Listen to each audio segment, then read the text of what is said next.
நாம இன்னைக்கு greatest of all time GOAT அப்படின்ற தமிழ் படத்தோட ரிவ்யூ பார்க்க போறோம். இந்த படத்தை பத்தின அனௌன்ஸ்மெண்ட் வந்த உடனே விஜய் அரசியல் வரப்போறாரு அப்படின்னு ஒரு நியூஸும் வந்துச்சு. அதனால இது வந்து அவருக்கு லாஸ்ட் படமா இருக்கிற வாய்ப்பு இருக்கு அப்படின்ற ஒரு நியூஸ் வந்த உடனே இந்த படத்துக்கான எக்ஸ்பெக்டேஷன் ஜாஸ்தியாச்சு. வெங்கட் பிரபு இயக்கத்துல ஏஜிஎஸ் ப்ரொடியூஸ் பண்ண போறாங்க அப்படின்னு இந்த படத்துக்கு இன்னும் ஜாஸ்தி எக்ஸ்பெக்டேஷன் ஆச்சு. இன்னைக்கு இந்த படம் ரிலீஸ் ஆயிருக்கு. தியேட்டர்ல போய் பார்த்தேன் நானு.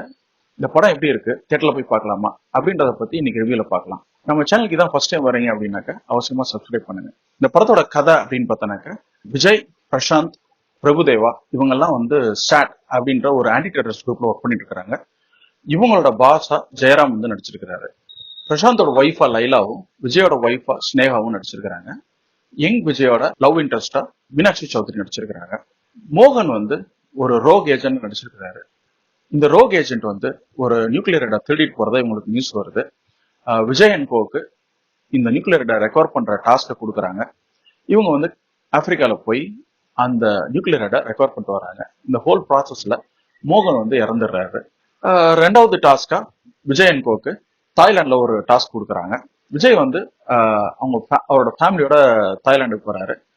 அங்க போயிட்டு அந்த டாஸ்க் எல்லாம் சக்சஸ்ஃபுல்லா முடிச்சுட்டு திருப்பி வர டைம்ல ஒரு குரூப் விஜய் அட்டாக் பண்றாங்க. அட்டாக் பண்றதுல தப்பிச்சு வர்றாரு. வந்தாலும் ஸ்னேகா பிரெக்னெண்டா இருக்கனால டெலிவரி பெயின் வருது. ஸோ ஹாஸ்பிட்டல்ல அட்மிட் பண்றாங்க. அட்மிட் பண்ண போற டைம்ல இவங்க பையன் தொலைஞ்சு போயிடுறான்.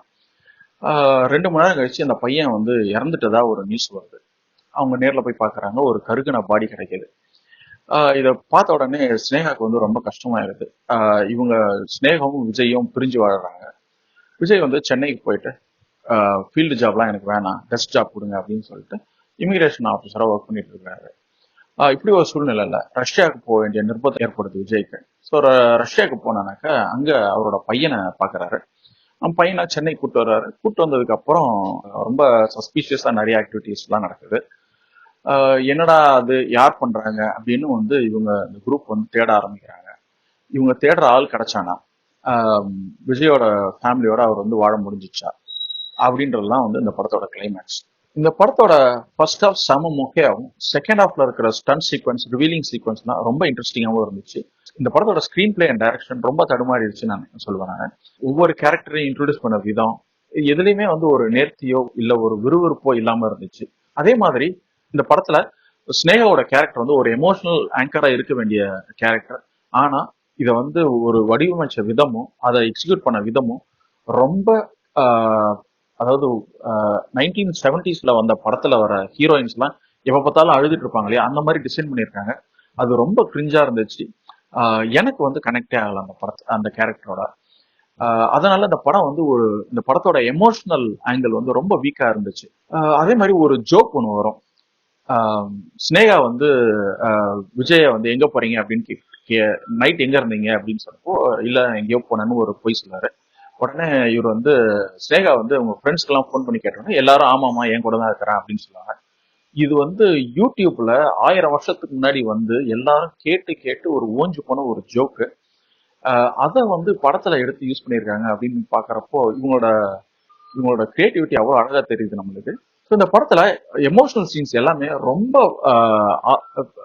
ஆர்டிபிஷியலா இருந்துச்சு. நம்ம எங்கேயுமே அந்த கேரக்டரோட கனெக்ட் பண்ண முடியாம போயிடுச்சு. அதுக்கு காரணம் சினிமாட்டோகிராஃபி, அப்புறமேலு லைட்டிங், காஸ்டியூம் டிசைன், அப்புறம் மேக்கப் எல்லாமே ரொம்ப ஆர்டிபிஷியலா ஒரு பிளாஸ்டிக் பொம்மை மாதிரி எல்லாருமே இருந்தாங்க. அது ஒரு பெரிய டிராபேக் அப்படின்னு நினைக்கிறேன் அந்த படத்துக்கு. இந்த படத்துல பிடிச்ச விஷயம் அப்படின்னு பார்த்தோன்னாக்கா விஜயோட பர்ஃபார்மன்ஸ். பையன் விஜயா, அப்பா விஜயா, அப்புறம் அவங்க 2 பேருக்கும் இடையில நடக்கிற இன்ட்ராக்ஷன், இதுல எல்லாத்துலயுமே விஜய் பயங்கரமா ஸ்கோர் பண்ணியிருக்காரு. அதே மாதிரி இந்த character design, young Vijaya character design பண்றப்போ அவரோட மேனரிசம்ஸ், பழைய படத்துல நடிச்ச மேனரிசம்ஸ் அது எல்லாத்தையும் யூஸ் பண்ணியிருக்காங்க. அது கொஞ்சம் இன்ட்ரெஸ்டிங்கா இருந்துச்சு. அதே மாதிரி இவங்க இந்த 2 பேரும் அப்பா பையனும் இன்ட்ராக்ஷன் பண்ற இடம் எல்லாமே தியேட்டர்ல விசில் பறக்கிற மாதிரி இருந்துச்சு. விஜய் ரசிகர்களுக்கு இது ஒரு பெரிய ட்ரீட்டா இருக்கும் அப்படின்னு நினைக்கிறேன். படத்துல பிடிக்காத விஷயம் அப்படின்னு பார்த்தோன்னாக்கா ஃபர்ஸ்ட் ஹாஃப் ரொம்ப ஸ்லோவா இருந்துச்சு. அதுக்கு காரணம் எந்த கேரக்டரையும் இன்ட்ரோடியூஸ் பண்ண விதமும் அந்த கேரக்டர் டிசைன் பண்ண விதமும் அவ்வளவு தூரம் சரியா பண்ணாதனால ஃபர்ஸ்ட் ஹாஃப் ரொம்ப ஸ்லோவா இருக்கிற மாதிரி இருந்துச்சு. அது ஒரு பெரிய டிராபேக் இந்த படத்துக்கு. சரி ஹனிபா, இந்த படத்தை தியேட்டர்ல போய் பார்க்கலாமா வேணாமா அப்படின்னு கேட்டீங்கன்னாக்க, இந்த படத்துல விஜயோட பர்ஃபார்மன்ஸ் செம்ம சூப்பரா இருக்குன்னு சொல்லுவேன். நீங்க விஜய் ஃபேனா இருக்கிற பட்சத்துல அவசியமா இந்த படத்தை தியேட்டர்ல போய் பாருங்க.